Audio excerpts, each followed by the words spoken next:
Buenos días a todas y todes.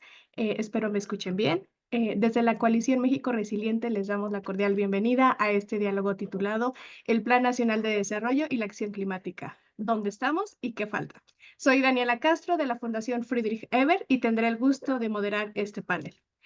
Hoy nos acompañan expertas y expertos de diferentes organizaciones en temas socioambientales, cambio climático, financiamiento sostenible, territorio, entre otros, ¿no? Presento a Sandra Guzmán, directora y fundadora de GEFELAC, la doctora Isabel Studer, presidenta de Sostenibilidad Global, a Francisco Ayala del Huerto Roma Verde, a Alberto Alarcón, abogado e investigador de SEMDA, y a Gabriel Rosas, coordinador de análisis técnico y político del Pacto Socioambiental. Bienvenidas y bienvenidos y gracias por acompañarnos. La crisis climática representa uno de los mayores desafíos de nuestra era y México ya experimenta sus impactos con gran fuerza, como las sequías prolongadas, escasez hídrica, pérdida de biodiversidad y afectaciones directas también a la salud y a la seguridad de las comunidades, así como el aumento de las brechas de las desigualdades. Frente a este escenario, el nuevo Plan Nacional de Desarrollo 2025-2030 se convierte en un documento clave para trazar el rumbo del país, al menos en los próximos 6 años, pero también para analizar su contenido desde la perspectiva climática. No solo esto es urgente, sino también estratégico. Por lo que este espacio busca precisamente poner en la discusión pública y política el Plan Nacional de Desarrollo con el ejercicio participativo de México Resiliente y su Plan Nacional de Descarbonización y Resiliencia Climática, con el fin de identificar avances, vacíos, resistencias institucionales, pero también oportunidades para contribuir a fortalecer políticas públicas que respondan a la urgencia socioambiental que estamos enfrentando. Con este contexto, abordaremos los análisis de las y los ponentes sobre algunas de las líneas de acción estratégicas que han analizado desde la coalición. Ahora paso a compartirles la dinámica del panel, ¿no? Iniciaremos con la intervención de Sandra Guzmán, quien presentará el análisis del Plan Nacional de Desarrollo y el termómetro climático. Ella contará en un principio con 10 minutos. Posteriormente, cada panelista contará con 7 minutos para participar y compartir su análisis en las siguientes temáticas. En transición energética, la doctora Isabel. En suelos vivos nos apoyará Francisco Ayala. En defensa del territorio estaremos con Alberto Alarcón. En el tema de agua con Gabriel Rosas y cerramos esta primera ronda con finanzas sostenibles nuevamente con Sandra Guzmán. Les estaré indicando con una señal visual cuando falten 2 minutos para que puedan ir cerrando. Después de estas intervenciones, abriremos un espacio de 20 minutos para preguntas y comentarios que a las y los participantes que nos acompañan, les invitamos a colocarlo en el chat o también en la transmisión en vivo en YouTube. Finalmente, cada panelista pues tendrá una breve ronda de cierre de 3 minutos para compartir las reflexiones finales, ¿no? Entonces, hasta aquí tenemos alguna pregunta. Si no, pues te doy la palabra, Sandra. Adelante, te escuchamos. Muchísimas gracias, Daniela, y un gusto saludarles a todas y todos. Comenzaré haciendo una recapitulación para contarles un poco de esta coalición México Resiliente, que es un grupo de organizaciones que nos reunimos desde hace ya pues, más de 2 años, casi 3, justamente con el objetivo de diseñar un plan que nos permitiera avanzar la agenda de clima en el contexto, pues, sobre todo preparatorio de este nuevo gobierno que comenzó justamente el año pasado y que ahora está conformándose. En participación de estas más de 30 organizaciones de la sociedad civil, diseñamos un plan que le denominamos Plan Nacional de Descarbonización y Resiliencia Climática, haciendo énfasis en que no habrá desarrollo, digamos, que permita avanzar de manera estructural si no consideramos que la crisis climática ya está avanzando sustantivamente en México y que es necesario y fundamental, digamos, desapegarnos de este modelo extractivo para caminar hacia un modelo de regeneración, adaptativo y sobre todo resiliente al clima. Este plan de descarbonización en la que sigue voy a comentarles un poco del enfoque que tiene. Por un lado, hemos identificado líneas de acción estratégicas que como es la economía circular regenerativa, la transición justa, la transición energética justa, los suelos vivos para la seguridad alimentaria, la defensa del territorio, el agua, las ciudades sostenibles, la salud y las finanzas sostenibles, mientras que identificamos algunos ejes transversales como es el tema de la equidad de género, los derechos humanos, la participación y la transparencia. Con base en este Plan Nacional de Descarbonización, hicimos un acercamiento con las diferentes, digamos, propuestas presidenciales en su momento y al presente gobierno que fue ganador en las elecciones, también acercamos este plan de descarbonización con el objetivo de brindar insumos precisamente para el diseño de este Plan Nacional de Desarrollo que fue recientemente publicado. Lo que presentaremos a continuación es precisamente un análisis derivado de este plan de descarbonización para identificar qué tanto los elementos que consideramos más de 1,000 expertas y expertos en materia de cambio climático, qué tanto realmente se integraron en esta formulación del Plan Nacional de Desarrollo 2025-2030 y además cuáles podrían ser los elementos faltantes que deseamos pues puedan ser integrados en los programas que se generen a partir de este plan. Como saben, el Plan Nacional de Desarrollo es un documento importantísimo para el gobierno y para el Estado mexicano, porque es el eje rector. A partir de este eje rector de política pública se diseñan las estrategias que darán, digamos, pie al trabajo de todas las secretarías y de todos los niveles, digamos, de gobierno, particularmente que tienen, digamos, del que se derivan los programas sectoriales e institucionales, y por ello es muy importante que todos los elementos críticos estén integrados en este Plan Nacional de Desarrollo. De acuerdo al objetivo central, este plan busca sentar las bases de lo que es la cuarta transformación o la denominada cuarta transformación, con un enfoque humanista y en donde se propone pues combinar el bienestar social, la justicia, los derechos, la democracia y la sostenibilidad. Ahora bien, de acuerdo a los ejes generales que este Plan Nacional de Desarrollo integra, comenzamos con 4 ejes generales. De acuerdo al plan, los 4 ejes son gobernanza con justicia y participación ciudadana, desarrollo con bienestar y humanismo, economía moral y trabajo, y el cuarto eje general es precisamente el tema de desarrollo sostenible. Los 3 ejes transversales que este plan integra son igualdad sustantiva y derechos de las mujeres, innovación pública y desarrollo tecnológico nacional, y el derecho de pueblos y comunidades indígenas y afromexicanas. Es interesante decirles que este Plan Nacional de Desarrollo, como lo mostraremos en la siguiente diapositiva, integra 100 compromisos de gobierno que se agrupan en lo que el gobierno denominó las 14 repúblicas. Estas 14 repúblicas detallan las líneas de acción del gobierno que, por ejemplo, destacamos algunas líneas como la República Soberana y con energía sostenible, la República que protege al medio ambiente y sus recursos naturales, República con derecho al agua, la República próspera y conectada, y la República Rural justa y soberana, que son algunas de las relevantes para la discusión que tendremos hoy en día. También integra esta visión de Plan México que justamente busca mejorar no solo la economía del país, sino también buscar generar cada vez más incentivos para la industrialización desde lo nacional y dejar de depender tanto de los recursos internacionales, además de que integra una visión de participación y de planeación democrática. Lo que voy a presentarles a continuación es una suerte de análisis comparativo entre lo que es el Plan Nacional de Desarrollo y lo que es el Plan de Descarbonización. Primero, sería importante resaltar que el Plan Nacional de Desarrollo sí que incorpora acciones relevantes que pueden contribuir a la reducción de emisiones y a fortalecer la resiliencia frente al cambio climático.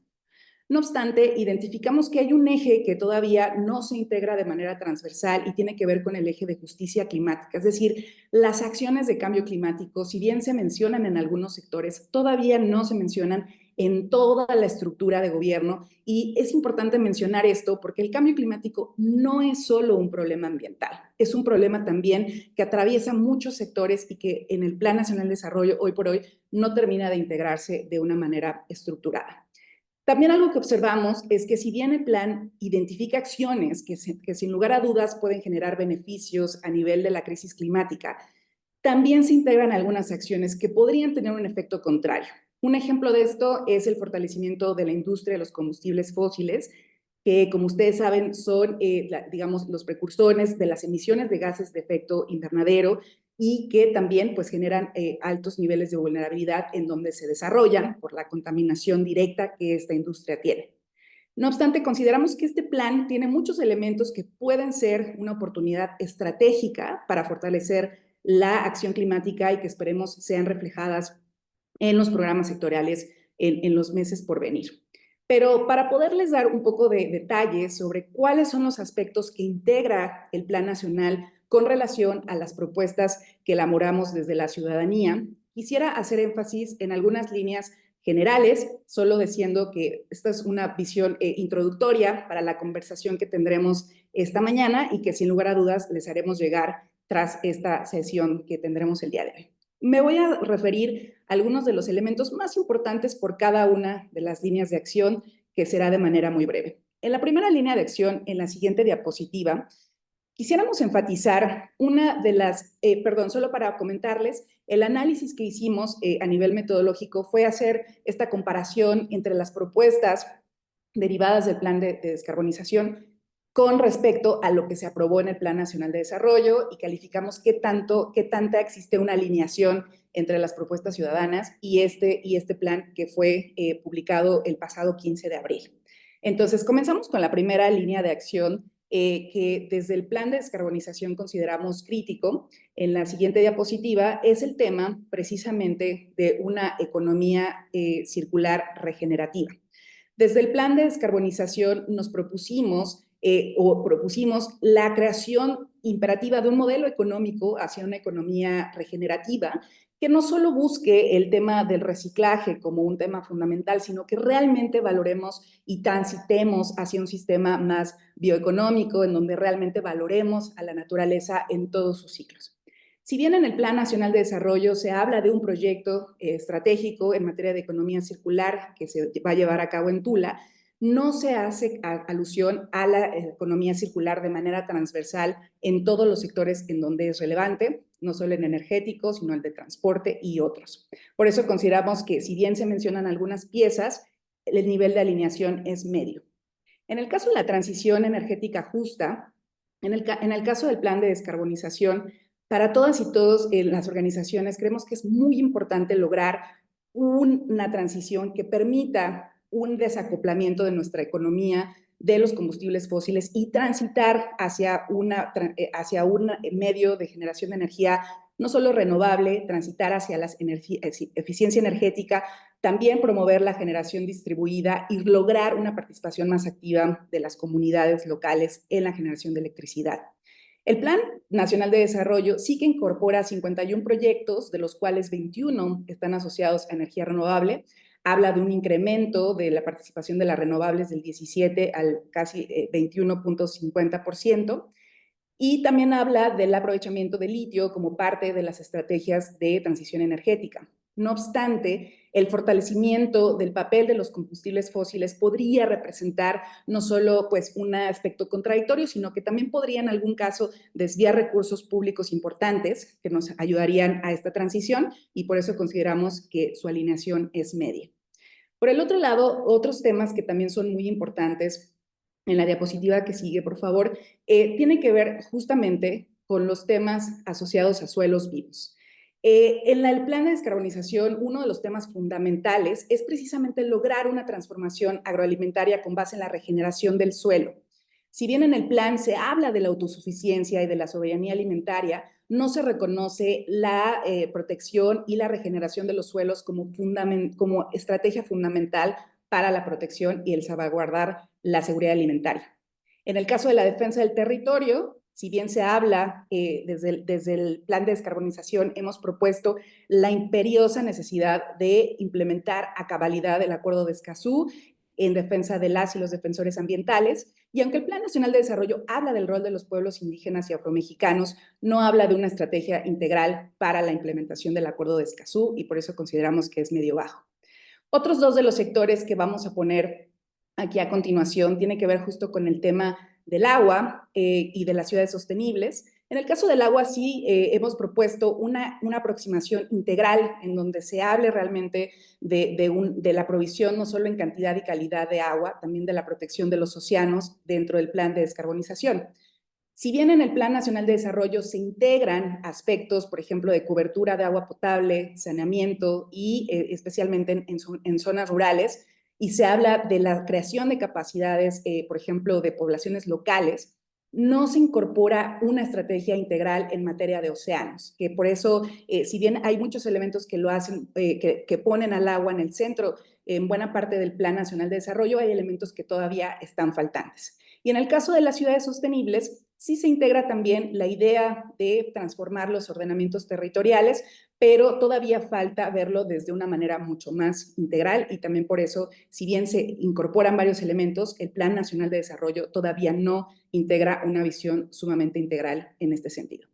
Finalmente, en el caso de los otros dos vertientes temáticas, que es el caso de salud, en el plan de descarbonización sí hemos impulsado mucho que el sistema de salud no solo vele por la atención, sino que también contribuya con la reducción de emisiones. Y en este caso, en el Plan Nacional de Desarrollo, se ve el tema de salud, de la protección de los derechos a la salud, pero no necesariamente con una perspectiva de cambio climático, en la reducción de emisiones y en adaptar al sistema de salud ante la crisis climática y por el grado de vulnerabilidad, por eso está en una, digamos, correlación medio baja.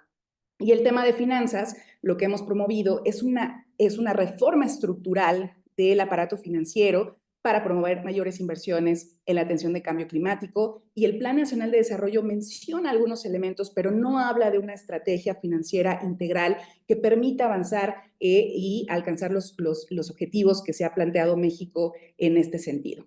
Como verán, es un análisis general, les vamos a presentar y a compartir el análisis más integral, pero esto es solo una visión introductoria para tener la conversación con los colegas esta mañana. Concluiría con la siguiente diapositiva, solo para enfatizar la importancia que tiene, por supuesto, considerar que en algunos temas, este es el termómetro climático con base en los análisis que les hemos mencionado, en algunos casos sí que hay algunos avances con relación al sexenio pasado, algunos, por supuesto, todavía tienen algunos elementos a mejorar y, por supuesto, la oportunidad que tenemos hacia adelante es precisamente trabajar en los programas sectoriales para que todos estos elementos faltantes puedan ser reflejados en los meses por venir. Y en ese sentido, solamente quisiera enfatizar y poner aquí en la presentación, en la que sigue, solamente decir que el objetivo desde la coalición es seguir promoviendo estos cambios a nivel de las políticas de mitigación y adaptación de una manera mucho más integral y promover que haya más capacidad instalada en las instituciones para asegurar esta gestión climática y realmente pues queremos promover que haya realmente una asignación presupuestal y financiamiento para llevar a cabo todas estas acciones. Les voy a poner aquí en la pantalla el link para que puedan conocer a fondo el plan de descarbonización y que también puedan con esto pues ver cuáles son las propuestas que hemos presentado al gobierno, deseando que estas propuestas también lleguen a un mejor cauce como decía, en los meses por venir. Así que si puedes, Gaby, por favor, poner solamente el siguiente link al plan de descarbonización para que lo tomen como referencia y como decía en la que sigue, por favor, para que podamos tener esta información. Con esto concluimos esta presentación inicial para dar paso a la conversación y pues Dani, te regreso el micrófono. Muchísimas gracias por la atención. Muchas gracias, Sandra, por este panorama, ¿no? Este paraguas del análisis del Plan Nacional de Desarrollo en las diversas líneas de acción estratégicas, ¿no? Justo para encontrar, pues, estos vacíos, pero también las oportunidades, ¿no? De seguir avanzando hacia un camino mucho más propositivo, en conjunto, pues sí, con el Poder Ejecutivo, pero también con todas las instituciones que esto representa, con las organizaciones de la sociedad civil, con la academia, ¿no? Y con todos estos movimientos que representan soluciones a esta crisis climática. Entonces, a continuación, vamos a abordar con más profundidad algunas líneas, ¿no? Y ahora es el turno de la doctora Strudel, a quien le hicieron llegar algunas preguntas detonadoras para su participación sobre transición energética, ¿no? Si el Plan Nacional de Desarrollo está alineado con la urgencia de descarbonizar la matriz energética, ¿no? Con criterios de justicia social, soberanía y participación, y qué metas concretas pues tendría que establecer frente a estas emisiones del sector energético. Entonces, adelante, doctora Studer. Muchas gracias. Muchísimas gracias, Daniela, y gracias a esta gran coalición y a Sandra Guzmán por la invitación. Y bueno, pues un gusto ver los esfuerzos que han realizado de manera conjunta y colaborativa tantas instituciones para llegar a este importante análisis. No sé si están viendo mi pantalla porque hace mucho que no usaba Zoom, pero ok, perfecto. Entonces, pues agradeciéndoles y enfatizando la tremenda importancia que este tema tiene, como ya lo mencionó Sandra, pues me gustaría comenzar con pues este análisis. Ya Sandra nos había comentado, no sé aquí si están viendo mi pantalla porque se pone, aquí está.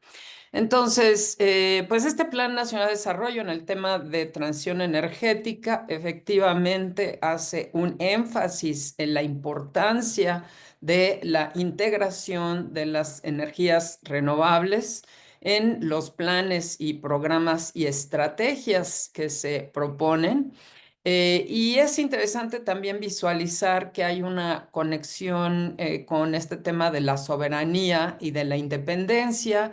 Creo que en la coyuntura actual, pues queda claro que México necesita ver la diversificación de su matriz energética, que depende mayoritariamente de los combustibles fósiles y de la importación de esos combustibles para el consumo nacional.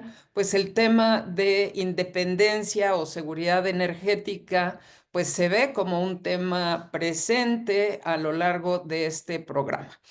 Sin embargo, pues un análisis textual del documento nos revela que existen contradicciones estructurales muy importantes entre los objetivos climáticos y las estrategias de producción de energía todavía basadas en hidrocarburos. A ver si puedo pasar a la siguiente. Como aquí, bueno, pues un resumen muy rápido de las estrategias que se plantean en materia de transición energética, en particular la inversión en proyectos de transmisión y generación. Ya Sandra hizo referencia a algunos de estos proyectos, los 51 proyectos que se anuncian en torno a al fortalecimiento de la infraestructura orientada a las energías renovables, manteniendo el 54% de la participación por parte de la Comisión Federal de Electricidad y el resto por parte de los privados. Entonces, ese es un anuncio importante considerando que, pues, en relación al sexenio pasado, obviamente se había dejado de fuera la inversión en estas energías renovables. También se habla de manera explícita de la reducción de la dependencia de los combustibles fósiles y de mitigar el impacto ambiental de los mismos. No hay objetivos específicos al respecto, sin embargo, se enuncian y son parte de la narrativa. Así como ya decía Sandra, el uso eficiente de la energía, hay un énfasis importante que me parece muy atinado de la eficiencia energética que pues en las últimas décadas realmente y sobre todo el sexenio pasado se perdió el empuje que México tenía en torno a estos temas de eficiencia energética, sobre todo para un país como México, en donde, bueno, pues los recursos petroleros están cada vez más deteriorados, por más que se han hecho los esfuerzos y las enormes inversiones en la extracción de petróleo, pues las reservas petroleras de México han caído y por lo tanto su producción. Por lo tanto el tema, y bueno, y si sumamos a eso las dependencia de las importaciones de gas, de combustibles fósiles, gasolina, diésel, de Estados Unidos, casi el 70% del consumo nacional, pues la apuesta a una eficiencia energética es más que necesaria. También se hace una referencia a los proyectos comunitarios, esto en las leyes secundarias que fueron aprobadas de la reforma energética, pues resulta del énfasis que se ha hecho en el atender el tema de pobreza energética, de justicia energética, aun cuando en realidad no queda muy claro cómo se van a impulsar esos proyectos comunitarios. Sabemos que hay algunos programas, como por ejemplo, bueno, que se anunciaron en el Plan Sectorial de Electricidad, como la adopción de paneles solares en Mexicali, que comenzará un programa de techos solares que sabemos que, bueno, pues tiene, digamos, un poco más de definición y a indicadores específicos. Se hace referencia al litio y bueno, la nacionalización, como ya sabemos, de este recurso crítico. Sin embargo, pues la verdad hay muy poco que podamos saber en términos de cómo vamos a llegar a esas reservas de litio, dado que en México todavía esas reservas son inexplotables en el sentido de costo, efectividad, se requieren tecnologías que hacen que la extracción de esos recursos sean todavía muy caros y a pesar de que hay una referencia en torno a la importancia de este recurso, no se habla de otros minerales críticos ni tampoco cómo se vincula esto a las cadenas de valor. Se habla de la importancia de introducir las energías limpias en las cadenas de valor, pero no tenemos más detalles en las estrategias que se enuncian. Sin embargo, bueno, pues es importante mencionar que esto está muy ligado con lo que ya se mencionaba, el Plan México, que tiene como un eje estratégico la electromovilidad y también los temas de energía solar, como ya mencioné antes. La electromovilidad, pues hay una referencia explícita en el Plan Nacional de Desarrollo, sobre todo un énfasis en la expansión ferroviaria sostenible. Se está hablando de el desarrollo de 3.000 kilómetros de trenes eléctricos de pasajeros. Esto, bueno, ya se había anunciado, también es un tema crucial en el Plan México, como lo es el fortalecimiento de la manufactura avanzada y capacidades de electromovilidad. Ay, perdón, me salté el tema de modernización de transporte público, que ha sido uno de los ejes desde los planteamientos iniciales de la presidenta Sheinbaum como candidata a la presidencia, el tema de la electrificación de transporte público y de carga como un eje significativo de los esfuerzos del gobierno federal. Dicho lo anterior, al mismo tiempo, cuando uno revisa el documento de manera comprensiva, pues vemos estas contradicciones. Por ejemplo, el de mantener e incrementar la producción de hidrocarburos, que claramente pues tiene metas específicas de mantener la producción de Pemex a 1.8 millones de barriles diarios.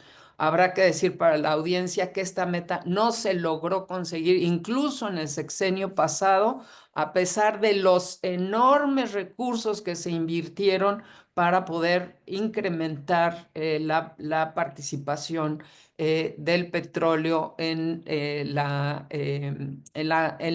producción de energía en México en general. Obviamente, esta meta obliga a pensar que muchos recursos se van a tener que destinar o seguir destinando a mantener una meta que ha sido imposible de alcanzar, así como la rehabilitación de refinerías y la refinería Olmeca, que obviamente van en contra de los compromisos de descarbonización. Y aquí también se pierde una oportunidad para poder reducir las emisiones de gases de efecto invernadero. Finalmente hay un reconocimiento de que la energía de México proviene de combustibles fósiles, el 89%, y el 62% de gas fósil. Sin embargo, no tenemos ninguna meta intermedia de reducción de estos combustibles, lo cual nos llevaría a pensar si queremos ser mucho más diplomáticos que pues efectivamente el gobierno mexicano está planteando una diversificación energética, pero no se está hablando de una transición o una transformación de la matriz energética con metas claras de cómo vamos a reducir la dependencia de estos combustibles fósiles. Y voy a cerrar ya porque creo que me estoy pasando del Sí, ya tiempo. nos pasamos, doctora Entonces, Isabel. los compromisos climáticos y reducción de emisiones están muy claros, alineados al Acuerdo de París.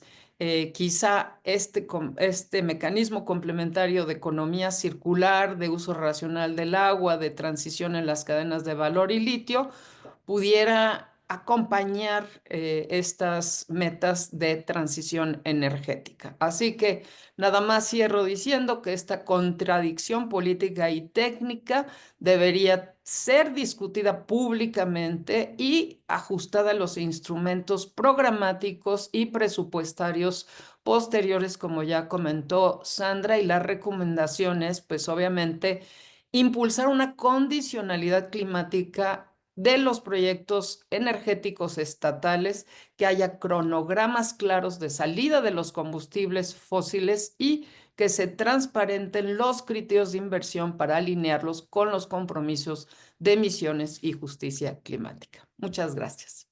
Muchas gracias, doctora Studer. Y disculpe, No, no, no, no, este, no, por favor, tu sí, papel. Muchas sabemos gracias. que necesitaríamos mucho más tiempo, evidentemente, para cada uno de los análisis.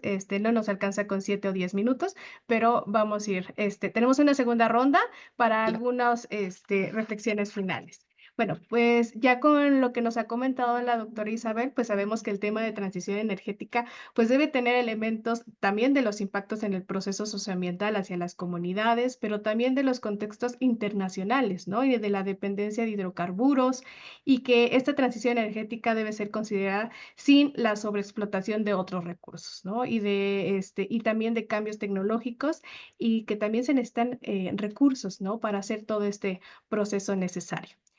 Ahora le vamos a dar la palabra a Francisco Ayala, quien nos va a hablar sobre suelos vivos y algunas de las preguntas detonadoras son cómo reconoce el Plan Nacional de Desarrollo a los suelos como sumideros de carbono y base de la seguridad alimentaria y cómo aborda la agricultura sostenible, la agroecología y el manejo regenerativo de tierras. Adelante, Francisco, y te voy a hacer una señal, por favor. Voy a levantar la mano cuando te queden 2 minutos. Gracias. Muchas gracias, Daniela. Y bueno, un saludo a todo el equipazo aquí de México Resiliente y a todas las personas que nos están acompañando. Pues bueno, yo siento que no hay nada más importante, trascendente, necesario, urgente, incluso transformador que el tema del medio ambiente. Y en ese sentido, pues el Plan Nacional de Desarrollo creo que sí nos deja muchísimo a deber. Hoy, en el caso concreto justamente de los suelos vivos y el tema de seguridad alimentaria, pues estamos claros a partir de los estudios e investigaciones que la UNAM ha realizado, entre otras dependencias que están enfocadas en analizar estos temas, pues es que la degradación de los suelos continúa. Más del 68% de los suelos están degradados en distinto nivel, pero año con año continúa. Y en ese sentido, pues el Plan Nacional de Desarrollo no está realmente enfocado a revertir esta problemática que es sumamente grave porque estamos hablando de pues, los suelos que son los únicos capaces de producir vida. Entonces, el impacto que esto va a tener en los años venideros, pues se va a traducir no solamente en problemas graves de suministro de alimentos, sino también en una mayor dependencia con otras naciones como ya la tenemos actualmente. Basta poner, por ejemplo, un dato. El Plan Nacional de Desarrollo sí establece que es importantísimo impulsar las energías fósiles para producir fertilizantes químicos que incentiven la producción de alimentos, pero no hace mención alguna a la importancia de generar biofertilizantes o fertilizantes orgánicos que además de que son muchísimo más benéficos para el suelo y económicamente mucho más baratos, podríamos generar aquí un eje transversal con todo un proyecto de economía circular, porque imagínense toda la cantidad de materia orgánica que generamos día con día en el país que pudiera ser canalizada justamente a distintos niveles para crear justamente estos biofertilizantes. Entonces, el Plan Nacional de Desarrollo, pues es una cuestión, todos sabemos, muy general, que nos explica ciertos qué, pero no nos están explicando los cómo. Si sí reconoce, ¿no? Que el modelo económico está dañando al medio ambiente, a los ecosistemas, a la biodiversidad, degradando suelos, aumentando deforestación, dañando masas forestales, pero no nos explica cómo detener esto. Y en ese sentido creo que es muy importante señalar que, ahora sí, como dicen que para muestra basta un botón, ya llevamos un año de gobierno y en dónde podríamos ver si se traduce o no como prioridad las cosas. Pues en los presupuestos públicos. Y hoy vemos que los presupuestos, tanto a nivel federal, estatal como local, no están encaminados a frenar la crisis climática y obviamente el tema de los suelos vivos. Incluso se han estado recortando los presupuestos en esta materia. Hoy tenemos muy claro cómo los incendios forestales, provocados o no, están devastando un montón de suelos vitales y no hay personal para atender esta situación porque se recortó el presupuesto federal para atender estas problemáticas. Tenemos un bajo impulso, o sea, sí ha habido un esfuerzo, reconozco, en la administración pasada por tratar de fomentar la producción agroecológica, pero volvemos, es más como una política de maquillaje que como una política verdaderamente encaminada a fomentar el apoyo a la producción agroecológica. El tan sonado programa Sembrando Vidas, que sí atiende una problemática social que la reconozco, pero ¿qué es lo que ha provocado? Que para que muchos campesinos accedan a estos recursos, lo que están haciendo es justamente deforestar bosques y selvas para poder tener acceso a estos fondos. Entonces, habría que ir a un nivel mayor de análisis en este sentido. Hoy México sigue importando una cantidad importantísima de alimentos. Yo siempre pongo este ejemplo, ¿no? Que alguna vez un politólogo decía que quien controla el petróleo, o sea, los recursos energéticos, controlan las naciones, pero quien controla los alimentos, controla a los individuos. Entonces, esa escala de importancia es la que el Plan Nacional de Desarrollo debería de estar virtiendo y obviamente ya llevándola justamente a la reforma de leyes sustantivas y de reglamentos y a la ejecución de programas y políticas públicas, ¿no? Bueno, me quedo aquí porque ya me hicieron una señal. Gracias, No, Daniela. que tienes 2 minutos. Ah, perdón, perdón. Entonces, bueno, en ese sentido, creo que ¿qué es lo que tendríamos que hacer? Pues bueno, tendríamos que impulsar de manera muchísimo más contundente la producción agroecológica, incentivando verdaderamente a los campesinos y a las campesinas que para mí son los verdaderos héroes y heroínas en muchos sentidos, seguir justamente dando un mayor presupuesto justamente para frenar toda la degradación de suelos, vincular la producción agrícola con la resiliencia climática. No hay incentivos económicos para generar una mayor investigación de cómo podemos hacer resistentes a nuestros alimentos al cambio climático, ¿no? Ya hay muchos países que están trabajando en este aspecto y nosotros apenas estamos en pañales. Entonces, ahí tenemos que canalizar muchos de los esfuerzos porque el problema de la alimentación se viene fuerte en los próximos 10, 15 años y tendríamos justamente que canalizar todos estos esfuerzos y estas políticas a resolver esto con una visión regenerativa, ¿no? Pues ahí, por ahí lo dejaría. Muchas gracias, Francisco, por ayudarnos también en los tiempos.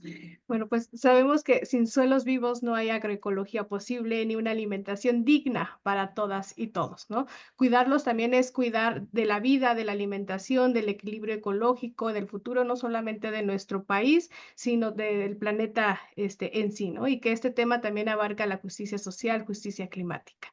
Muchas gracias, Francisco. Y ahora le daremos la palabra a Alberto Alarcón para el tema de defensa y territorio, y algunas de las preguntas fueron si el Plan Nacional de Desarrollo reconoce los derechos de las comunidades y pueblos sobre sus territorios frente a proyectos de alto impacto, y si esto incluye también mecanismos de protección, participación y justicia ambiental, ¿no? Incluyendo avances para la implementación en el Acuerdo de Escazú. Entonces, adelante, Alberto, cuando te haga señal, tienes 2 minutos para ir cerrando, por favor. Muchas gracias, Daniela, y muchas gracias a la coalición y todas las personas que nos acompañan. Ahí sí me paso el tiempo, interrúmpeme porque a lo mejor viendo mis notas no me doy cuenta, pero muchas gracias, Daniela. Y pues bueno, empezando con la primera pregunta, pues recordar que efectivamente el Plan Nacional de Desarrollo pues es un instrumento que lo que hace es plantear pautas generales y ya después en otros instrumentos de política pública, programas sectoriales, también tenemos pues el ámbito estatal que también va a tener que hacer sus propios planes nacionales, sus propios planes de desarrollo y también pues los otros poderes, ¿no? También sabemos que hay una agenda legislativa por parte del Poder Legislativo y también el mismo Poder Judicial pues tiene su propio plan de desarrollo institucional. Entonces, partiendo de esta premisa de que el Plan Nacional de Desarrollo es más bien un instrumento general, entonces podemos hacer un análisis más adecuado, ¿no? Y en materia de derechos de comunidades originarias, creo que el Plan Nacional de Desarrollo lo que hace es voltear a ver la Constitución con su reciente reforma, el artículo segundo constitucional, y construye a partir de ahí. En ese sentido, contiene objetivos y estrategias relacionadas con estructuras organizativas, sistemas normativos indígenas, sobre la jurisdicción indígena, la consulta y el consentimiento, la participación y la representación política, los derechos territoriales y sobre los recursos naturales, además de una asignación presupuestal en una partida especial para las comunidades originarias. Esto es súper importante porque pues sí nos deja un panorama general que después puede ser detallado de manera muy específica y de manera adecuada con todos, sobre todo sobre proyectos de alto impacto, ¿no? Además, la reforma constitucional va a ser instrumentalizada poco a poco, ¿no? A través de diversos instrumentos que también menciona el mismo plan de desarrollo, ¿no? Como la nueva Ley General de Derechos de Pueblos y Comunidades Indígenas y Afromexicanas, que pues se supone que ahorita está en proceso de elaboración, los programas sectoriales, regionales, especiales. También menciona una política nacional para los pueblos y comunidades indígenas y afromexicanas, esto es algo nuevo, y también menciona planes de justicia y desarrollo regional, que estos planes, entiendo, van a venir desde las mismas comunidades. Entonces también tienen bastante potencial para reconocer los derechos de las comunidades y los pueblos indígenas y afromexicanos. Y pues en ese sentido hay mucho trabajo por delante para evaluar los verdaderos efectos de esta reforma y de su adopción en el Plan Nacional de Desarrollo. En ese sentido, los indicadores del plan sobre este rubro en específico se centran mucho en los avances legislativos y programáticos pendientes, ¿no? ¿Cuántas constituciones estatales se están homologando? ¿Cuánta legislación se está emitiendo al respecto conforme a la nueva ley general? También contabilizando diferentes programas programáticos pendientes, ¿no? Como por ejemplo estos planes de justicia y desarrollo regional, etcétera. Pero sí hay un indicador que podemos señalar como inadecuado, que es el relacionado con el objetivo orientado al ejercicio pleno del derecho a la libre determinación, autonomía y autogobierno de los pueblos y comunidades indígenas y afromexicanos, porque este indicador mide el porcentaje de presidencias municipales o alcaldías electas por un sistema normativo indígena. Eh, pero esto a mí me parece inadecuado porque ignora sistemas cuya autoridad no sea un presidente municipal o un alcalde. Y sabemos que en un municipio pueden convivir diferentes comunidades que pueden tener diferentes tipos de autoridades espirituales, tradicionales o incluso una autoridad ejidal que puede fungir como autoridad de la comunidad también, etcétera, ¿no? Entonces ahí todavía tenemos algunas flaquezas que se podrían corregir en los siguientes en los programas subsecuentes, ¿no?, de política pública y que podrían ir detallando y mejorando lo que viene en el plan. En cuanto al elemento de protección, participación y justicia ambiental, que es todo lo referente al Acuerdo de Escazú, pues sí hay que decir que ni el eje general 1 ni el eje general 4 hacen referencia al contexto de violencia al que se enfrentan las personas defensoras del territorio. Y esto es muy grave, ni siquiera viene contemplado en el diagnóstico y creo que es vital tener contemplado esto en el diagnóstico para poder hacer una política efectiva para la protección de las personas defensoras. Y aunque los objetivos 1.1 y 1.2 sí incluyen estrategias relacionadas con la protección, la participación, el acceso a la justicia y el acceso a la información, nunca lo hace de manera específica en asuntos ambientales. Sin embargo, pues recordemos que el Plan Nacional de Desarrollo es un punto de partida para el marco programático y para posibles iniciativas legislativas y esperemos que las autoridades competentes retomen estos puntos generales y lo enfoquen en asuntos ambientales en específico conforme al Acuerdo de Escazú. En cuanto a la protección, hay que decir que el indicador que se propone tiene un nivel muy bajo de representatividad que resulta preocupante, pues solo toma los hechos denunciados y procesados en expedientes de queja de la Comisión Nacional de Derechos Humanos, en lugar de tomar también carpetas de investigación de la Fiscalía, los ministerios públicos, los reportados por sociedad civil o el Sistema Internacional de Derechos Humanos. También podemos señalar los efectos del indicador para la participación, el cual mide el porcentaje de la población que se organiza para resolver problemas públicos, pero únicamente respecto de algunos temas muy específicos que están enlistados en el indicador: robos, alumbrado, agua, delincuencia en escuelas y pandillerismo. No toma, por ejemplo, defensa del territorio, defensa ambiental o problemas de género, ¿no?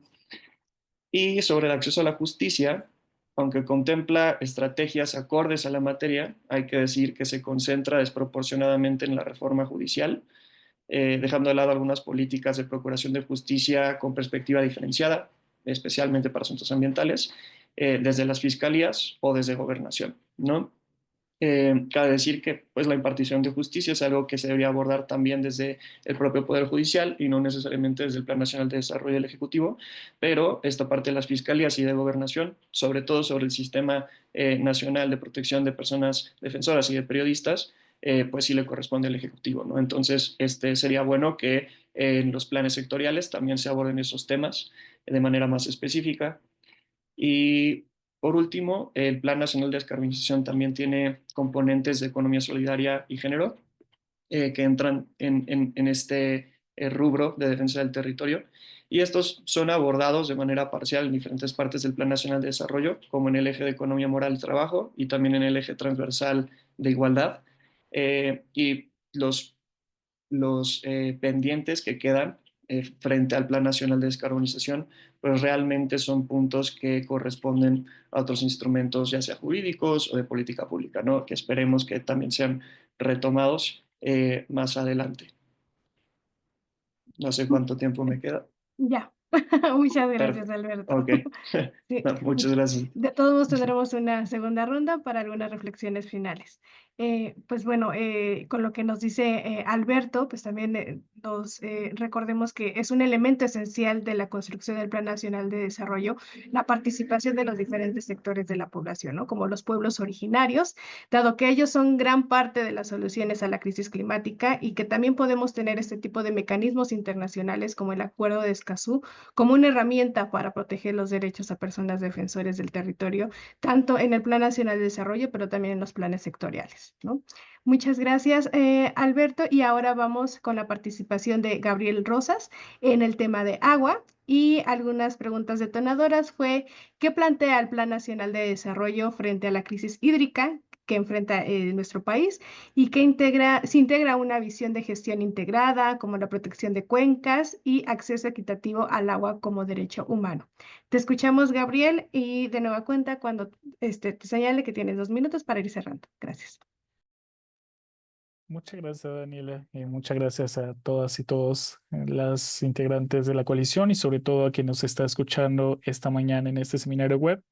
Eh, Me parece fundamental el tema del agua, ¿no? Hemos visto durante todas las exposiciones previas que siempre hay una característica particular de estos ejes, es que son transversales y el tema del agua sin duda lo es, ¿no? Voy a matizar principalmente, primero, en qué problemáticas es lo que detecta el Plan Nacional de Desarrollo, cuál es el enfoque que consolida las propuestas que se vierten en el plan nacional y posteriormente avanzar hacia qué elementos son los que faltan en este gran documento que permitirá el desarrollo de el resto de programas sectoriales y demás, ¿no? Entonces, primero quiero señalar que se parte de un reconocimiento, me parece bastante general, sin entrar en detalles que son relevantes. Primero, atiende el tema de disponibilidad de agua, ¿no? Que ese es un primer elemento, ¿no? En el cual la disminución de la cantidad de metros cúbicos por habitante se ha caído de manera drástica, de 7.742 a 3.500, a 3.656.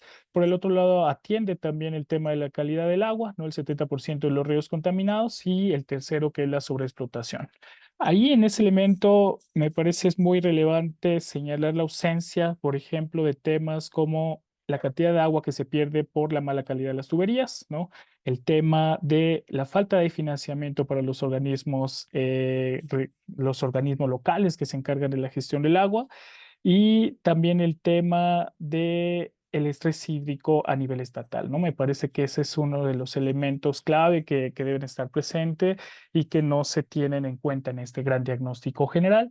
Sí mencionar lo que señalaba Sandra a un inicio, este vínculo con el tema de cambio climático, considerando que el tema del agua es fundamental para incrementar la vulnerabilidad de ciertos segmentos de la población que viven en condiciones de vulnerabilidad, particularmente las mujeres, ¿no? Hay un estudio muy relevante sobre la posible pérdida de la disponibilidad de agua, ¿no? Que tienen algunas cuencas del país, eh, proyectando algunas condiciones sobre incremento de temperaturas. Se espera que algunas cuencas del país pierdan 17% del agua. Eso que produce que segmento de población o particularmente parte de la población como las mujeres pues vean acrecentadas su condición de vulnerabilidad debido a los fenómenos que genera la sequía en ciertas regiones del país, ¿no? Entonces es un elemento clave, fundamental, que no aparece en el Plan Nacional de Desarrollo.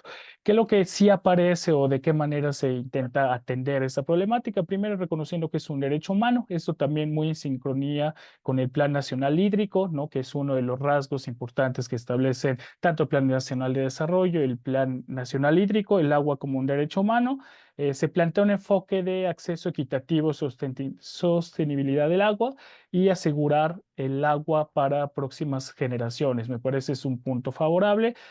Particularmente esto viene más desarrollado en el Plan Nacional Hídrico, en el cual se plantea pues un esquema de transferencias, ¿no? Ahí establece como de donaciones de agua de aquellos sectores industriales hacia la población, particularmente en zonas de estrés hídrico, ¿no? Hay que debatir esos puntos, ¿no? Cómo se establecen ciertos criterios, pues aquí en el Plan Nacional Hídrico, ¿no? Vinculando al Plan Nacional de Desarrollo, es el tema de transferir agua, ¿no? En regiones que con alto estrés hídrico, pues representa esta idea del acceso equitativo y sostenible del agua, ¿no? Rápidamente, ¿qué plantea el Plan Nacional de Desarrollo? Pues se enfoca principalmente al tema de reciclaje de agua, ¿no? Eso es muy importante, el tratamiento de aguas para su reutilización. Se enfoca principalmente hacia el desarrollo de tecnologías que buscan desalinizar el agua con zonas de alto estrés hídrico, ¿no? Hay estadísticas que hablan que 20 de los 32 estados del país están en una situación de medio o alto estrés hídrico. Y el otro punto es crear una infraestructura o seguir desarrollando una infraestructura para el mantenimiento de acueductos y presas, ¿no? Lo que se llama en el debate, pues, el fomento de una infraestructura gris, ¿no? Es decir, estos tubos, todo esto que permite el desarrollo o que permite que el agua llegue a la población. ¿Qué elementos son los que están ausentes? Y con eso voy cerrando. Y que también un poco en el sentido de lo que plantea Isabel, qué elementos pueden ser incluso hasta contradictorios con otros planes que se articulan, ¿no? Como bien señalaba Alberto, pues este Plan Nacional de Desarrollo permite orientar las acciones, ya sea hacia el desarrollo de planes sectoriales o también para el desarrollo de otro tipo de propuestas. Entonces, avanzando, ¿qué elementos no están presentes? El principal, pues un enfoque de cuenca, ¿no? No hay un vínculo entre la protección de los bosques, ¿no? Estas regiones que permiten justamente mantener la filtración del agua, no hay un enfoque de cuenca directamente o también vinculado hacia la infraestructura verde, ¿no? Es decir, se piensa estrictamente en términos de infraestructura gris, no se considera la parte de humedales, no se considera la parte de bosques. Yo creo que eso es una de las grandes problemáticas, ¿no?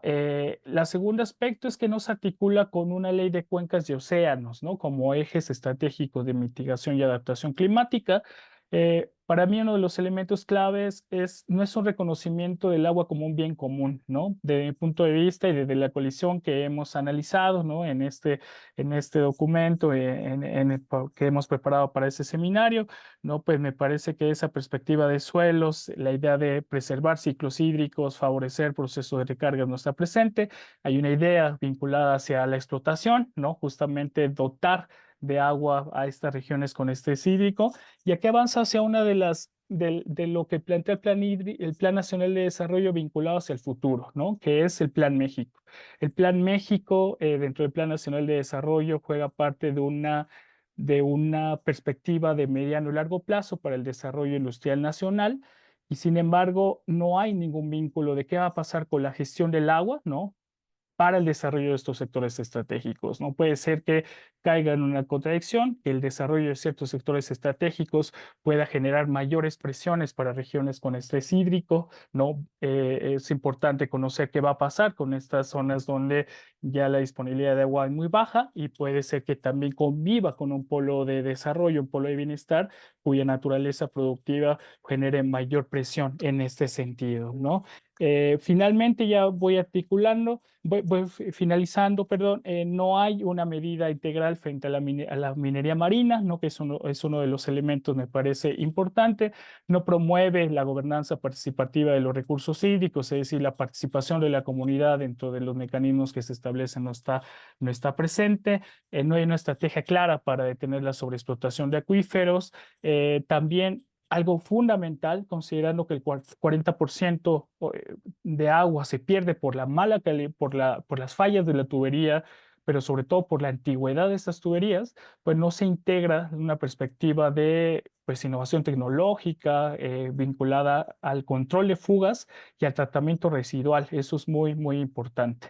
Y por el otro lado, también, ya para finalizar, en el Plan Nacional de Desarrollo, en el Plan Nacional Hídrico, se plantea un proceso de tecnificación que permitirá elevar la eficiencia del uso del agua en la agricultura, considerando que el 75-76% del consumo nacional está enfocado en ese sector, ¿no? Sin embargo, también me parece hace falta pues, un sistema de incentivos, una propuesta de desarrollo tecnológico que permita mejorar la gestión del agua de la industria, que si bien representa entre 9 y 10% del consumo total del agua a nivel nacional, el impacto contaminante que tienen las actividades industriales es muy grande, y me parece hace falta también considerar esta perspectiva, ¿no? Y bueno, con esto cierro mi primera intervención, a reserva de seguir comentando pues este interesante debate que se ha hecho desde la coalición de contraponer lo que se ha propuesto, ¿no? En el plan de descarbonización y estas perspectivas con el Plan Nacional de Desarrollo.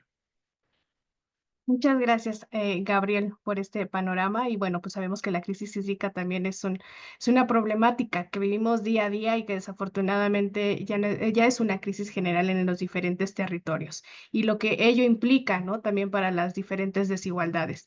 y que para hacer frente pues a esta problemática es necesario que se tengan iniciativas integrales, también con los diferentes actores, ¿no? Para dar soluciones como los diferentes niveles de gobierno, la academia, la sociedad civil, las comunidades, pero también el sector privado, ¿no? Dado que pues debemos pensar en el uso industrial de forma responsable y sostenible en el tiempo y no en la sobreexplotación otra vez de los recursos, sino pensando en una transformación de la matriz productiva.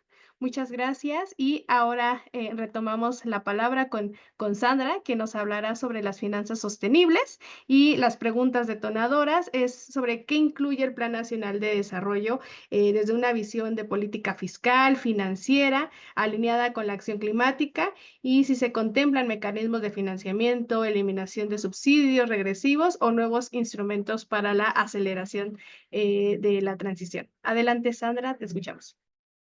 Muchísimas gracias. Voy a tomar solamente un par de minutos porque ya hice algunos, digamos, presenté algunos elementos al inicio, pero me gustaría resaltar dos aspectos. Lo primero es que efectivamente, como lo mencionaba Paco, una de las grandes deficiencias que hemos observado a lo largo pues, de la historia, no es única de este y de gobiernos pasados, es que no hay plan exitoso si no viene acompañado de presupuesto y de una estrategia integral para la implementación. Entonces podemos tener todos estos elementos y todas estas visiones y objetivos y ser lo más ambiciosos que se pueda, pero si no tenemos un plan integral para financiarlo, entonces simple y sencillamente pues no podremos, digamos, llevarlo a la luz. Entonces, lo que observamos es que el Plan Nacional de Desarrollo, digamos, como que asume que los recursos van a estar asignados, pero no hay una propuesta de plan integral para, digamos, no solo hacer una atención desde el punto de vista presupuestal, sino también no habla, por ejemplo, de una reforma integral fiscal, que es uno de los grandes temas que tenemos pendientes en México desde hace muchos años.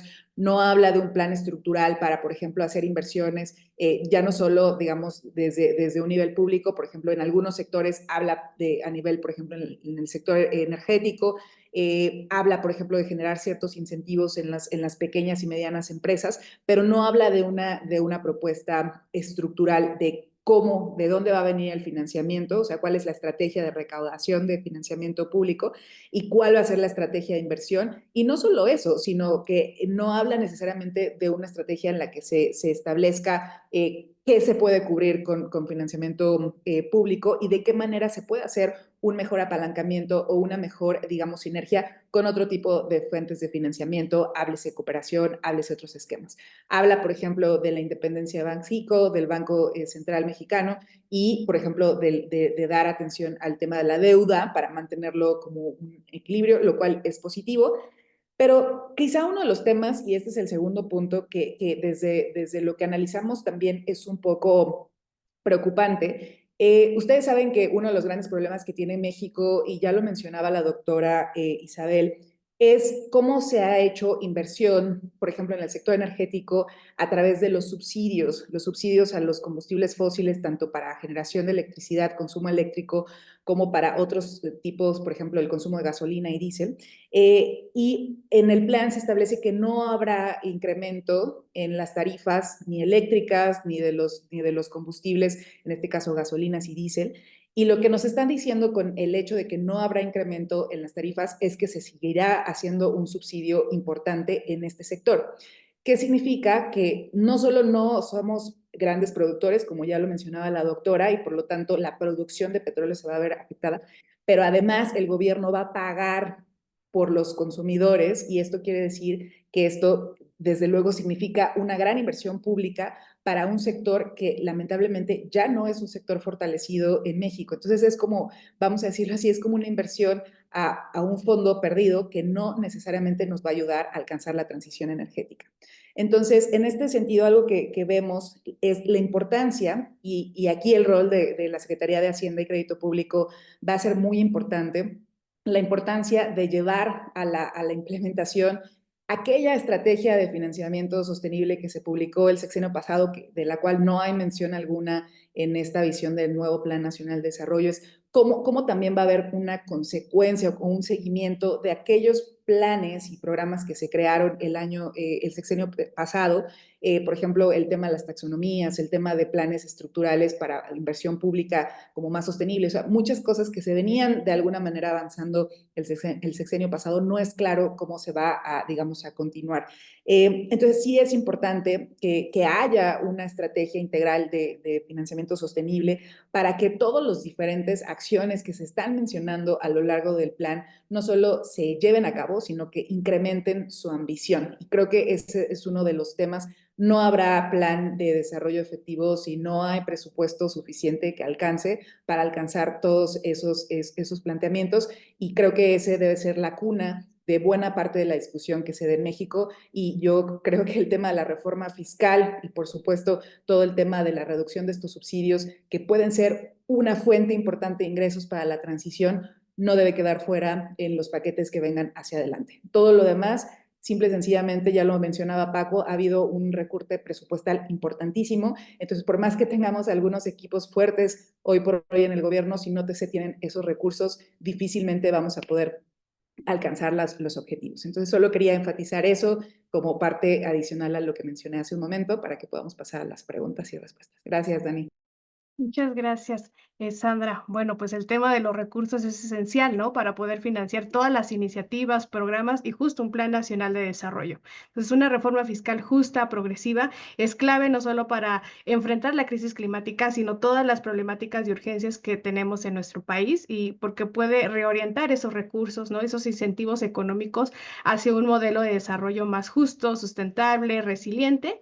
Y bueno, esta reforma fiscal justa, con justicia climática, no es solo una necesidad técnica, pero también es una decisión política fundamental para enfrentar la emergencia ambiental, ¿no? Redistribuir los recursos, construir un futuro más equitativo. Y bueno, aprovecho también para invitarles a visitar la página de la Alianza por la Justicia Fiscal, donde participamos varias organizaciones justo trabajando en el análisis de una reforma fiscal justa en esos diferentes temas, ¿no? Entonces, ahora, muchísimas gracias a las y los ponentes. Vamos a pasar con algunas preguntas que ya nos hicieron llegar por medio del chat, y igual podemos ahí hacer una combinación también con algunos comentarios de reflexión final, ¿no? Para Isabel, te mandan esta pregunta sobre el Plan Nacional de Desarrollo. ¿Presenta la transición energética como prioridad, pero sostiene un modelo que incrementa la producción de hidrocarburos y mantiene el peso de Pemex y CFE sin establecer límites claros a sus emisiones? ¿Qué implicaciones tiene esta dualidad para la credibilidad internacional de México frente a sus compromisos climáticos? ¿Estamos ante una transición energética o una modernización del modelo fósil? Te escuchamos. Muchísimas gracias, qué buena pregunta. La voy a juntar con otra pregunta que está también en el chat de Felipe Morales, que dice que ante el contexto mundial consideran pertinente hacer un apartado con un análisis geopolítico que fortalezca y ubique las propuestas de la iniciativa México Resiliente.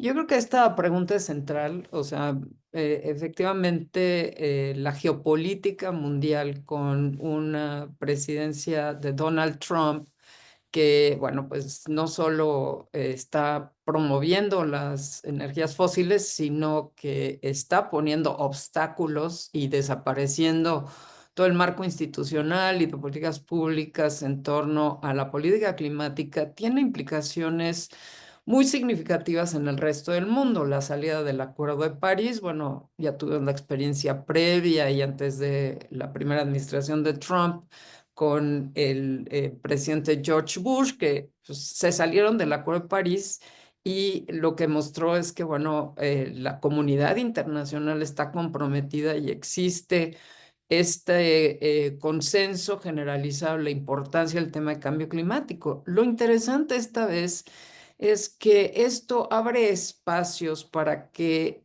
una potencia como China vea una oportunidad en esa apertura multilateral para empujar una agenda que sin lugar a dudas se ha convertido en el elemento más importante de la transformación geopolítica mundial en torno a las energías limpias. China es el líder incuestionable en el tema de energías limpias, tanto la cadena de suministro de electromovilidad, desde los minerales críticos, las baterías, hasta la producción de vehículos. Es una enorme potencia que claro que necesita Estados Unidos, pero cada vez lo necesita menos porque tiene un mercado interno cada vez más poderoso, también porque tiene una sobrecapacidad de producción que le permite llegar a muchos otros mercados que cada vez son más dependientes de este país y de las importaciones, pues no solo de vehículos eléctricos, también dominan toda la cadena de suministro de paneles solares y toda la producción de las partes críticas para los molinos eólicos.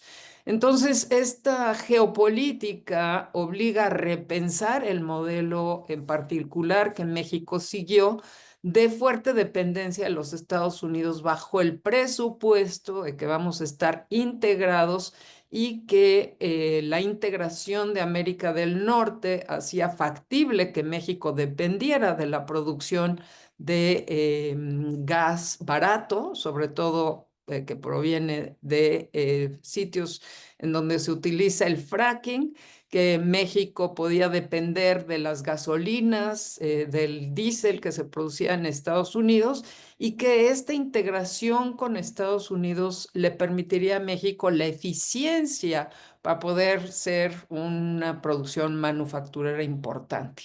Entonces, hoy en esta lucha con China en torno a, entre otras cosas, la transición energética, pues pone de cabeza el modelo que existía históricamente en México de que habría una interdependencia con Estados Unidos en materia de energías fósiles, en lo que México hacía la transición energética. Sin embargo, bueno, pues como sabemos, el gobierno anterior de Andrés Manuel López Obrador, pues puso una pausa a la diversificación de las energías renovables. México ha perdido tiempo y aun cuando se enuncia en el Plan México que México pues tendrá una política industrial orientada hacia estos sectores, la verdad, como alguien decía por aquí, no me acuerdo quién fue, pero el Plan Nacional de Desarrollo dice qué, pero no nos dice cómo. No hay una articulación para ver precisamente cómo esas estrategias que se enuncian de manera general van entrelazadas unas con otras. Por ejemplo, en el tema de petroquímica y fertilizantes, en el Plan Nacional de Desarrollo se habla que esta va a ser una estrategia clara para la seguridad alimentaria, pero como ya nos explicó Francisco, bueno, pues no necesariamente uno, vamos a tener los recursos para hacerlo porque no tenemos más petróleo, y dos, porque hay todo un cuestionamiento en torno a los principios básicos de lo que es el desarrollo sostenible. Entonces, esa dependencia de los combustibles fósiles hoy en México no nada más cuestiona el posicionamiento de México en materia de cambio climático, sino que está cuestionando la viabilidad y la competitividad del país en un entorno geopolítico en donde la transición energética cada vez más se equipara a la seguridad energética. En la medida en que México no invierta en esa transición energética, nos estamos realmente poniendo la cuerda al cuello, pero sobre todo, pues teniendo y dejando a las personas que están en pobreza energética en una situación de enorme vulnerabilidad. Muchas gracias, doctora Isabel. Ahora vamos a pasar con una pregunta para Paco. ¿Qué tanto ayuda el programa de Sembrando Vida a combatir el cambio climático? Tenemos hasta unos 3, 4 minutos, Francisco. Gracias. Sí, no, muchas gracias, Daniela. Bueno, yo creo que, como decía anteriormente, creo que el programa Sembrando Vidas está dirigido más a atender una causa social, que también coincido con lo que Ita Mendoza comenta, en el sentido de que también está generando una desarticulación comunitaria. Pero bueno, eso es parte justamente de este modelo cartesiano, ¿no? La desvinculación comunitaria, la desvinculación del tejido, porque estamos basados en un paradigma conocido como paradigma cartesiano, que es lineal, que está sustentado en una política extractivista. Entonces, pues obviamente que los programas que está haciendo el gobierno, que muchas de las leyes, pues tienen esta perspectiva extractivista basada justamente en este modelo, como lo decía la doctora Isabel, de combustibles fósiles, ¿no? Entonces, pues obviamente que también todos los programas y las leyes se traducen a partir de esta visión. El gran problema es que no hemos tenido una visión integral. Lo decía René Chávez, lo decía muy bien, ¿no? Aquí también en el chat. Si seguimos no entendiendo que el ciclo de carbono y el ciclo hídrico y obviamente la importancia de la biodiversidad es lo que sostiene la trama de la vida en los ecosistemas y seguimos atendiendo las cosas con esta visión mecanicista separada justamente de los procesos de la naturaleza, pues obviamente que todo lo que estamos reproduciendo en instituciones, estructuras, leyes, reglamentos, pues está basada en esta visión. El programa Sembrando Vidas, pues está inmerso en esta visión netamente cartesiana, donde no se está atendiendo de una manera integral. Nosotros en Huerto Roma Verde estamos tratando de impulsar justamente, así como existen leyes que ya tienen afortunadamente una perspectiva de género, deben de existir las leyes que tengan una perspectiva ambiental. En el tema justamente de el rescate, justo regeneración, restablecimiento de suelos vivos, pues tenemos que hacer un esfuerzo enorme para interconectar el sector público con el sector privado, el sector social, en un esfuerzo común. Y yo creo que todavía a los grandes tomadores de decisión de este país les cuesta trabajo trabajar de manera colaborativa, sobre todo más con la sociedad civil organizada para revertir todas estas problemáticas. Muchas gracias, Paco. Ahora vamos a una pregunta para Alberto. El Plan Nacional de Desarrollo afirma reconocer la autodeterminación de los pueblos indígenas y afrodescendientes, pero ¿consideras que estamos frente a una narrativa de inclusión sin mecanismos reales de protección territorial y justicia climática? ¿O consideras que existe, cuál es el potencial que existe? Muchas gracias, Daniela. Pues la verdad es que yo creo que pues el Plan Nacional de Desarrollo justamente lo que se propone es plantear todas estas líneas generales y pone sobre la mesa muchos instrumentos de cómo se desarrollan esos instrumentos y cómo se implementa la reforma constitucional al artículo segundo, es como podríamos realmente decir si va a haber los mecanismos o no. No tenemos mucha idea en qué términos va a venir la nueva Ley General de Derechos, Pueblos y Comunidades Indígenas y Afromexicanos. Esperemos que el proceso de elaboración de esa ley se dé de manera participativa con todos los pueblos y comunidades del país y que en ese sentido incluya los mecanismos necesarios y pertinentes para su autonomía y autodeterminación. Eh, También pues tenemos estas figuras como que se abordan desde el mismo plan, como estos planes de justicia y desarrollo regional que vienen desde las mismas comunidades, no se van a diseñar desde las mismas comunidades. Entonces, pues tenemos algunos instrumentos y algunos mecanismos que se plantean desde el mismo Plan Nacional de Desarrollo en términos generales, que tienen mucho potencial, pero en el cómo se vayan a implementar, pues es justamente donde está la pregunta y donde podemos ver si realmente va a haber una participación de las comunidades y en ese sentido se les va a respetar su autonomía. Yo creo que pues se plantean todas estas piezas del rompecabezas y el cómo las vamos a ir juntando poco a poco durante el sexenio es lo que nos hace falta todavía ver. Muchas gracias, Alberto. Y ahora le pasamos una pregunta a Gabriel.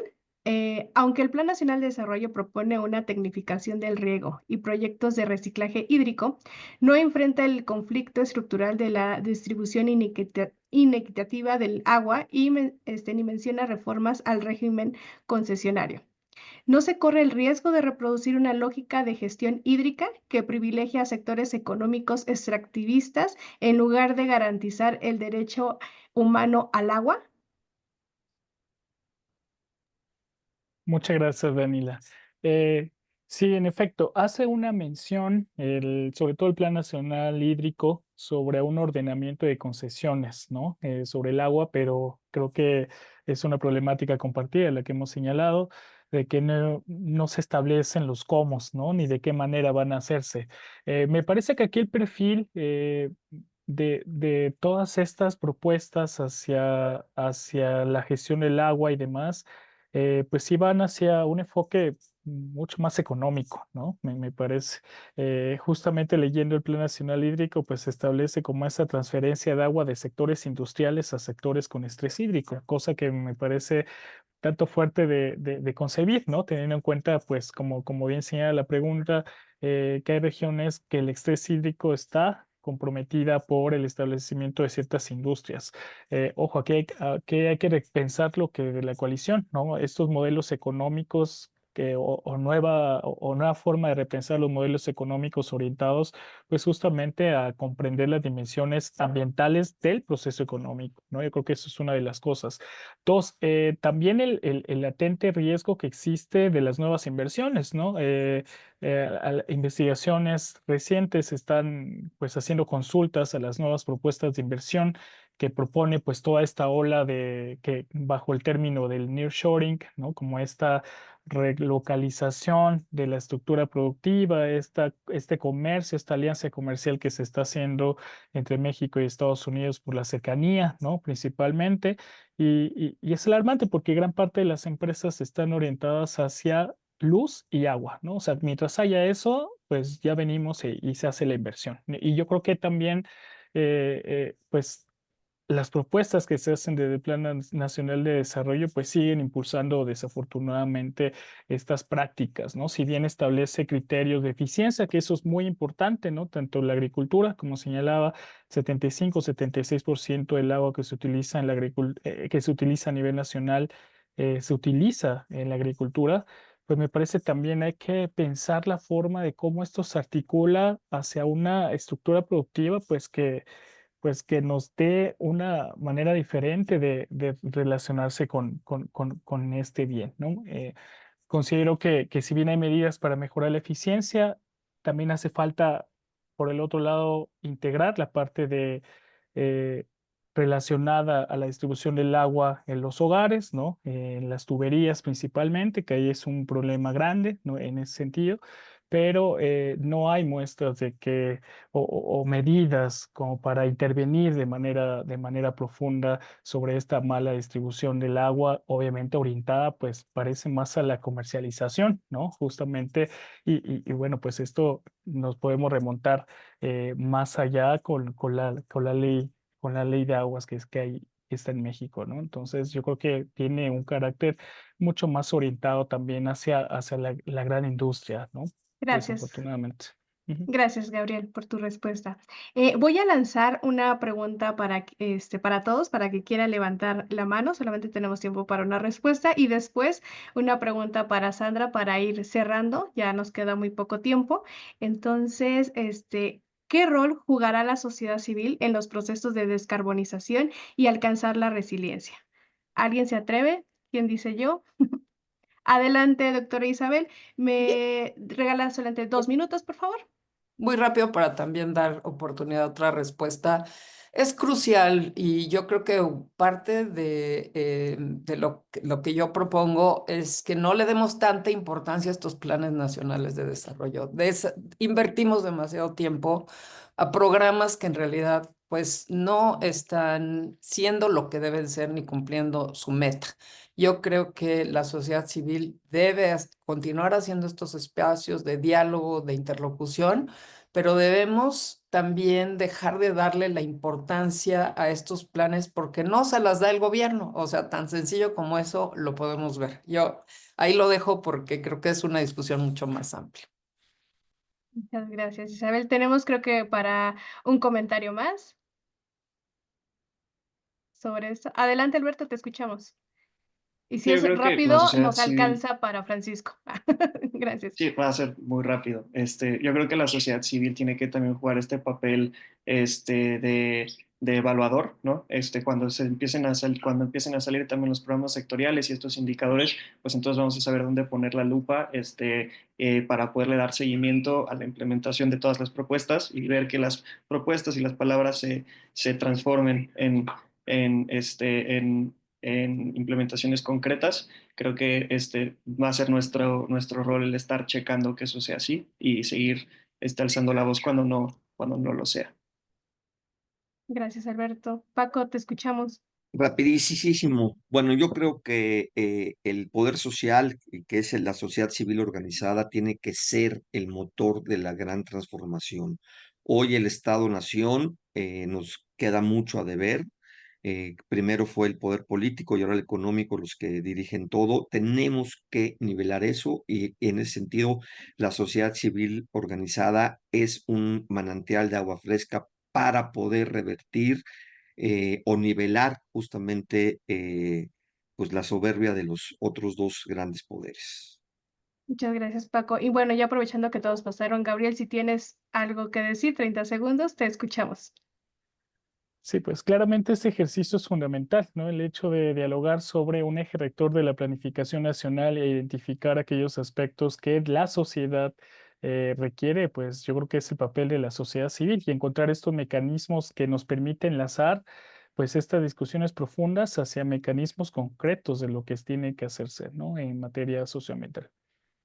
Muchas gracias, Gabriel. Bueno, entonces ahora vamos con Sandra. Sandra, ¿cuál sería la estrategia de incidencia ya desde la coalición en el Plan Nacional de Desarrollo y cuáles serían esos siguientes pasos? Te escuchamos. Muchísimas gracias y muchas gracias a los colegas. Estoy muy de acuerdo con lo que han planteado. Dos cosas que me parece importante y es que no hay que olvidar que la sociedad civil es la memoria histórica de los procesos ciudadanos. Es decir, los gobiernos van a cambiar y van a tener diferentes prioridades y como sociedad civil estamos ahí para asegurar, digamos, que haya, digamos, una rendición de cuentas, pero también una continuidad de ciertos procesos. Es verdad que no debemos digamos, perdernos en estos esquemas, pero es muy importante estar informadas e informados y sobre todo buscar los mecanismos para proveer información cuando se puede, pero no perdernos solo en estos espacios. Y creo que eso es justamente lo que estamos haciendo desde la coalición. Sí que estamos poniendo atención en los procesos, desde que fueron las elecciones, hasta ahora que se formuló el Plan Nacional de Desarrollo. Había algunas preguntas sobre qué tan flexible es. Lamentablemente el Plan Nacional de Desarrollo no es flexible necesariamente, lo que ya está aprobado, eso es. Podemos compartirles que como coalición mandamos todos los insumos derivados de nuestros procesos de discusión por 2 años, formulamos el plan de descarbonización, hicimos llegar todos los comentarios y por eso también veíamos la necesidad de ver qué tanto realmente están respondiendo a los insumos técnicos que se les está brindando desde diferentes espacios. Algunos siguientes pasos, y también con esto me gustaría no solo, digamos, abrir esta información, sino también invitarles a participar. Creo que lo que mencionan mis compañeras y mis compañeros es que es nuestra responsabilidad también como ciudadanía informada, es mantener, digamos, compartir esta información, buscar que haya una democratización de la información y que realmente eso nos motive, digamos, a seguir impulsando en los diferentes niveles, ¿no? No solo en el eje político, porque ya vimos las situaciones que se están derivando, pero también seguir impulsando desde la perspectiva técnica. Como mencionaba Alberto, derivado del Plan Nacional de Desarrollo, se van a dar importantes momentos, como es la elaboración de los programas sectoriales, que a su vez darán vida a lo que es, por ejemplo, el Programa Especial de Cambio Climático, que en teoría va a ser el documento rector de este sexenio en materia climática. Y como bien mencionaban por ahí, actualmente se está llevando a cabo la actualización de las contribuciones nacionalmente determinadas de México, que en teoría deben ser progresivas y deben ser más ambiciosas. A la fecha sabemos que hay un proceso, pero no sabemos cuándo la sociedad civil va a ser convocada, de qué manera, digamos, no tenemos claridad sobre esas cosas. Pero a nivel de la coalición, quiero compartirles que estamos en organización de un foro ciudadano, en donde sí buscamos atraer a los diferentes representantes de los diferentes sectores, justamente para proveer insumos técnicos en la elaboración, pues, tanto de los programas sectoriales sobre los siguientes pasos, particularmente las contribuciones nacionalmente determinadas, y colaboradores de la coalición están también llevando a cabo diferentes, digamos, momentos, diferentes conversaciones a nivel local, a nivel de los estados, es decir, las diferentes organizaciones están trabajando en los diferentes niveles. Yo sola un pequeño comercial. El 14 de mayo estaremos lanzando un observatorio de financiamiento climático, por ejemplo, y en donde también queremos invitarles. Justamente por lo que mencionábamos, que sin financiamiento pues no vamos a lograr ningún tipo de acción contundente. Y solamente cerrar diciendo que en la coalición lo que estamos buscando pues sí es dar seguimiento a estos procesos, pero sobre todo seguir trabajando de manera colaborativa, insisto, a diferentes niveles, internacional, nacional, local. Y también queremos invitarles a ser parte, porque creo que es esta construcción colectiva la que realmente va a aproximarnos a los cambios que queremos ver en la sociedad y, por supuesto, los que queremos ver en los gobiernos. No siempre tenemos los éxitos que queremos, pero también claudicar no es la opción, ¿no? Creo que también ese es otro punto fundamental. No es fácil incidir en estos procesos, pero también no hacerlo también es importante para no dejar pasar decisiones que nos van a afectar. Y como ya lo mencionaban mis compañeros, hay muchas decisiones que nos pueden afectar en el total de la colectividad. Así que les invitamos a ser parte de la coalición, les invitamos a los eventos y les estaremos compartiendo este análisis que estamos presentando en esta sesión. Mencionaban por ahí si podemos mandar información. Sí, derivado de este foro les mandaremos el análisis para que lo puedan tener, y también pues bienvenidos todas y todos sus comentarios. Así que muchísimas gracias y le regreso el micrófono a Dani. Muchas gracias, Sandra. Bueno, pues los retos son enormes, ¿no? Pero también lo es la oportunidad de incidir desde ahora en un futuro más justo y habitable.